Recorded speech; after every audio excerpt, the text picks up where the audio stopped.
Starling's Madhouse. Rewind the hands of time to a small, incandescent town in North Hampshire, blanketed by spooky legends. There stood rumors of an old asylum, lying dormant on the edge of town. Its once Victorian landscaped exterior now dulled by the years of abandonment, and its windows were shrouded in mystery, as if hiding untold secrets from within. The large house known throughout town as Dr. Starling's Madhouse, a place where the restless souls of the past were rumored to dwell.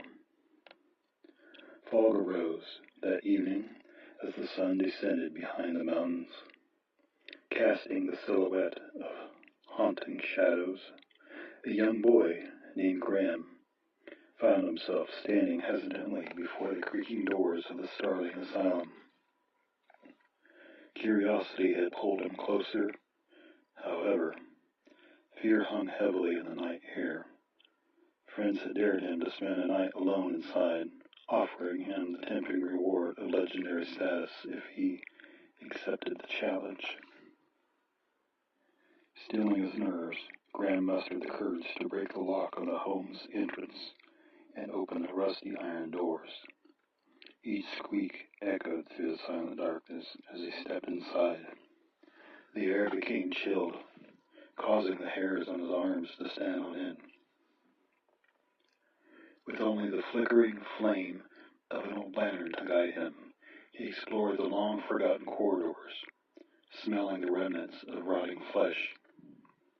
From the lives that once lived there, Graham's heart thumped in his chest as inexplicable sounds emanated from the depths of the house. Whispers brushed by his ears, though there was no one to be seen. Shadows danced in the moonlight rays, peeking from the broken panes. They seemingly animated reflections by their own mysterious energy. Invisible hands and spiderwebs brushed against his face and hair, sending shivers cascading down his spine. Now, 11:45 p.m., midnight approached. The tormenting atmosphere intensified. Aware that he was not alone, his imagination began to play childish, ghost-like tricks upon him. Footsteps echoed in the distance. Disembodied laughter permeated through the desolate endless halls, threatening to unravel his sanity. Yet, he pressed forward, remembering the prize that awaits him outside this haunted realm at sunrise. Any stroke of luck, or perhaps unfortunate events, a hidden trapdoor appeared beneath Graham's feet, causing him to plunge into the unknown. He landed abruptly and opened his eyes, surrounded by grimy walls and demonic graffiti, as if shared by vandals wanting to tell a story of death. The flickering lantern revealed walls covered in faded Polaroid photographs of people dying in the 1970s inside this once beloved madhouse. These portraits seemed to stare back at Graham, telling the story of untimely murder to each patient of Dr. Starling. These experiments fouled a scent of all around, buried within spectral walls that held a grudge.